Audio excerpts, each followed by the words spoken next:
Like, subscribe, and share to Voices of Linden TV.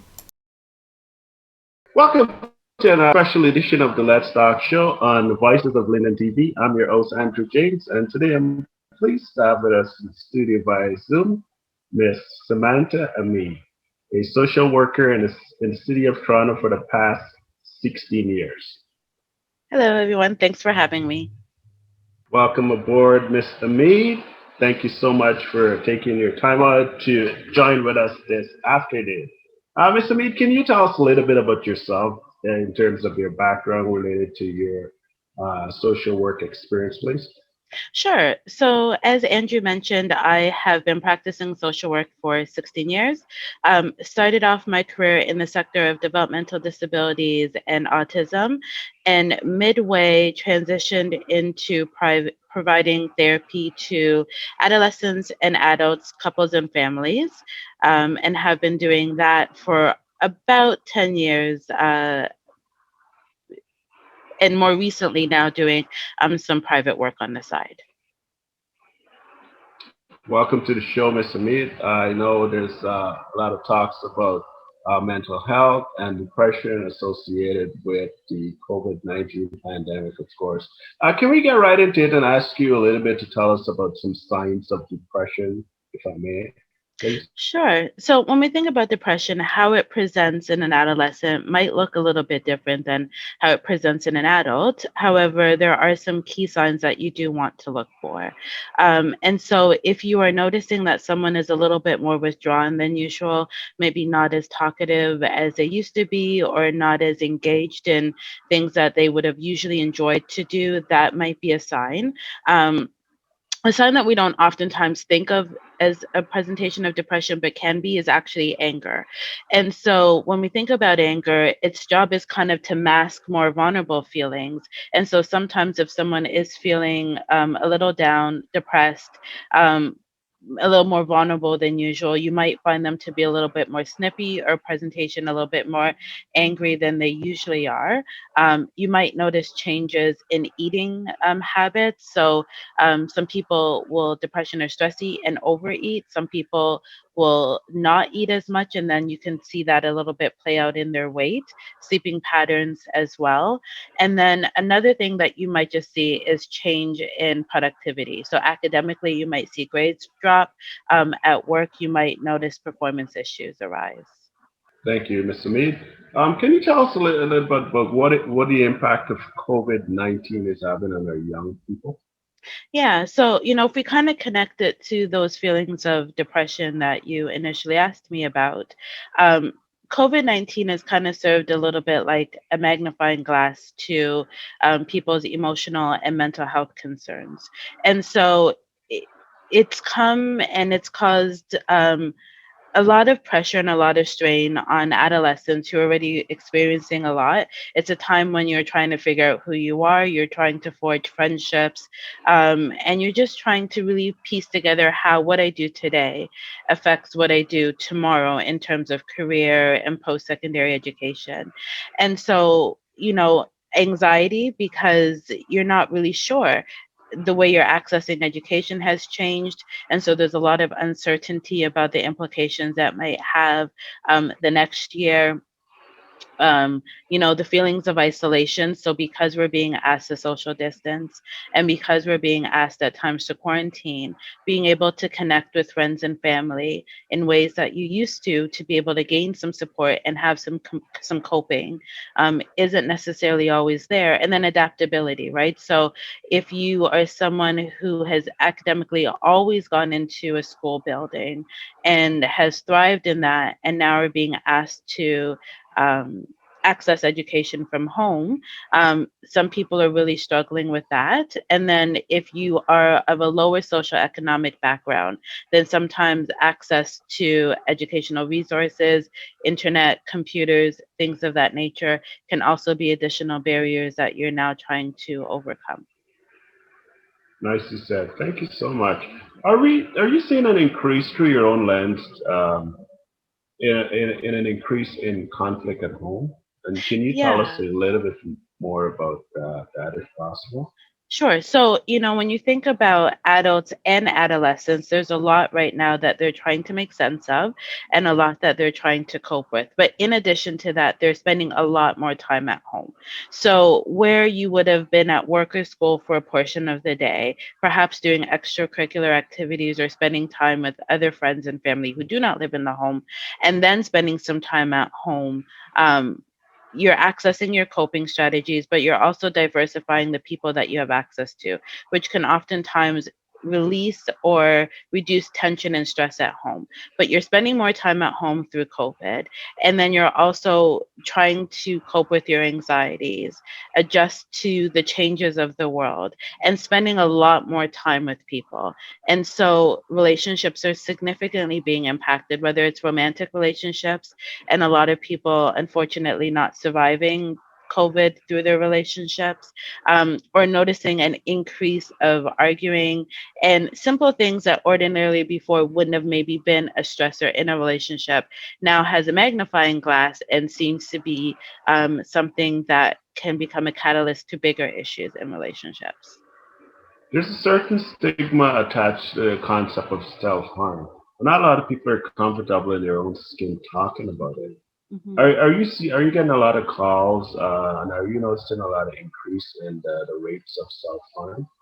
Yeah, when we talk about that magnifying glass, COVID itself, I don't think per se has been a primary stressor for somebody to want to self harm, but everything that comes along with it is now exacerbated due to COVID, right? So if I'm feeling isolated and alone pre COVID, well, I'm feeling more so because for a lot of people, going to work and having interaction with their colleagues is a big piece of their social interaction. So some people are not a part of a church body. They don't have a connected family. Maybe they don't have a lot of friends. And so they're really reliant on those relationships with their colleagues to feel connected and to feel a sense of belonging.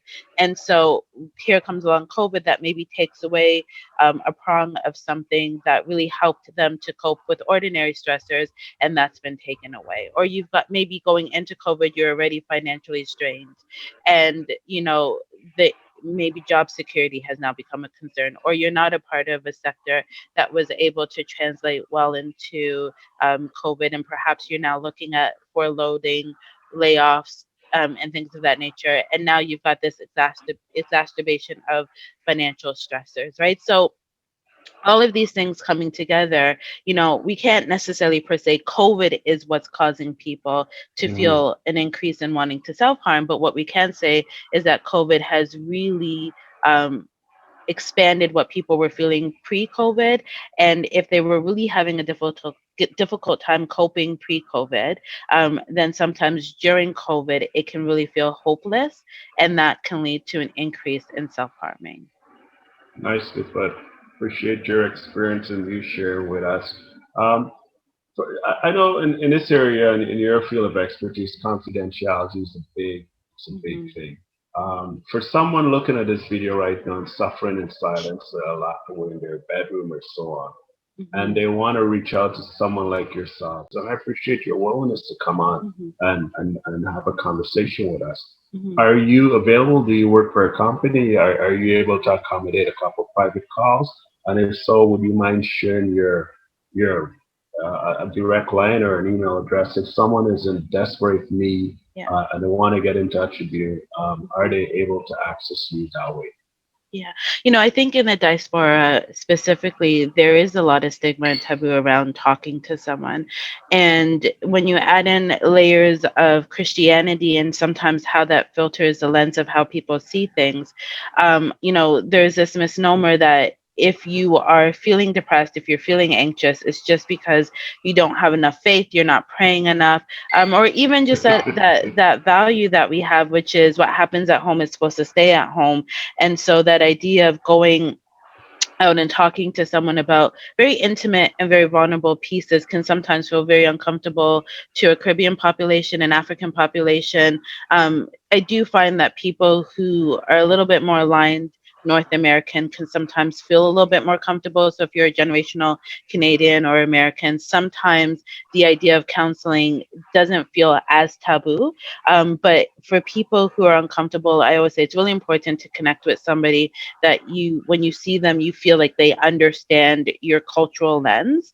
And there is a lot of work around decolonizing therapy. And so you can find therapists that look like you, or at the very least are an ally, and understand the challenges and the barriers that it might take for you to even start to open up and build that relationship. But I do work outside of my job. So I work as a therapist in the daytime for an employee assistance program, and many employers offer this. So it is something you can ask your HR about, and it has no stigma around it. It's something that many HRs have paid for their employees, and they offer more than counseling. So if you were to ask, the assumption is not always that you're looking for counseling, but that is one route to go. There is the crisis and distress line that's available 24/7. If you are an adolescent living in Canada, there is the Kids Help phone, and I will make sure to get those contact informations to Andrew after our chat today so that he can share with all.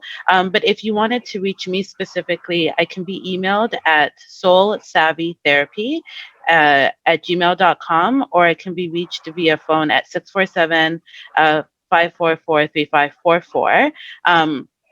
My typical respond hours would be anywhere between 4:30 and 8:30, and on Mondays and Thursdays 4:30 to 9:30. I am available on the weekends as well, and so if you call, I will call back, and if you text, I will text back as well. There is a fee, but there is a sliding scale, and so once, if you are interested in working with me, we will have a conversation about affordability and see how we can forge a partnership.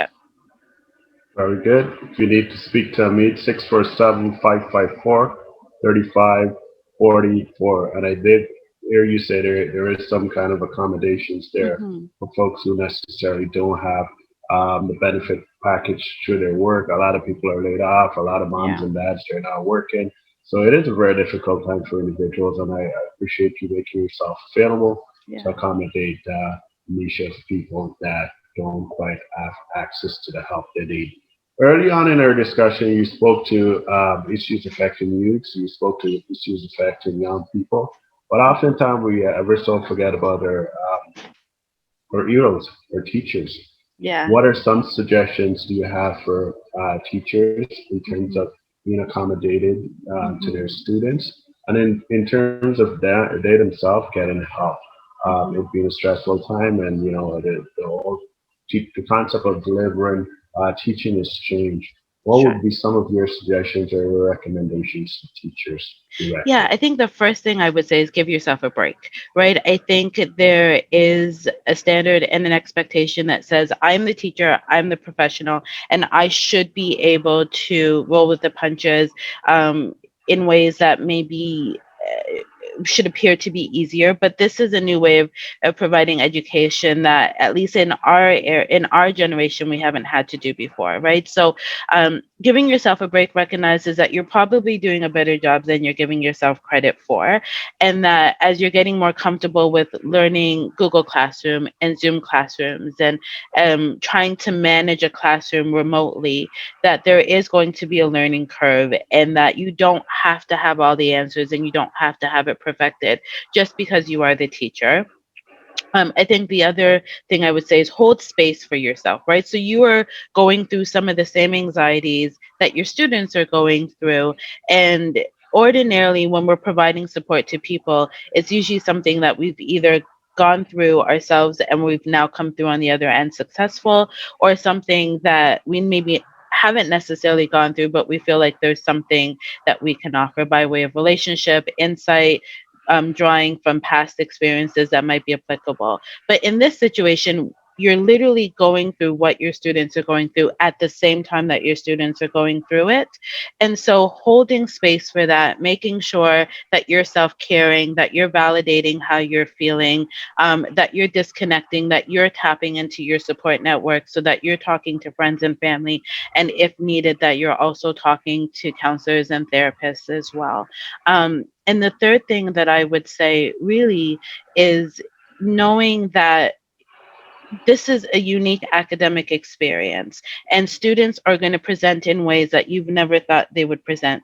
Some of your top students academically might not be doing as well. Some of your best well-behaved students might really be struggling, and not thinking of that as a reflection of your teaching ability, right? That this is a byproduct of what students are going through right now. Um, and just really being a little bit more flexible, and understanding, yes, education is always going to be paramount, because those students that had a gap going into COVID, the gap has now become that much bigger, right?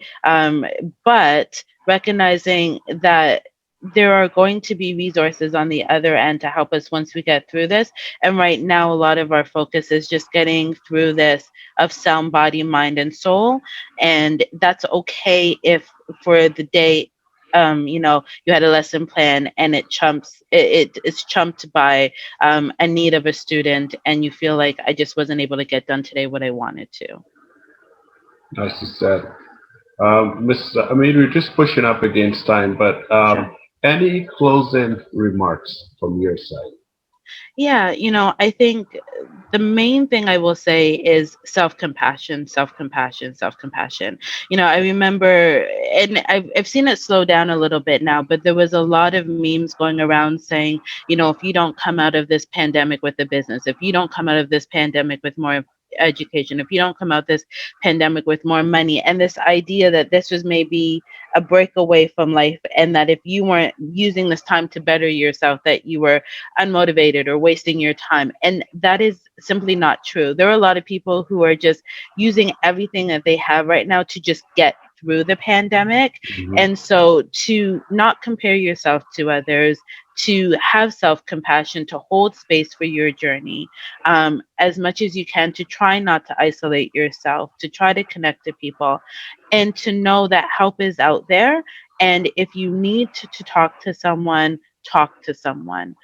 If you're having a harder time coping with this, that is okay. And it might look like the person beside you is not. And you might then say, well, what is wrong with me? But to remember that we all have access to different coping strategies, but we all have access to different masks. And sometimes a person who appears to be doing really well might be accessing different coping strategies and resources, or they might just have a different way of presenting their stress. And so really focus on yourself, have self-compassion, and most importantly, if you need help, don't feel ashamed to ask for it.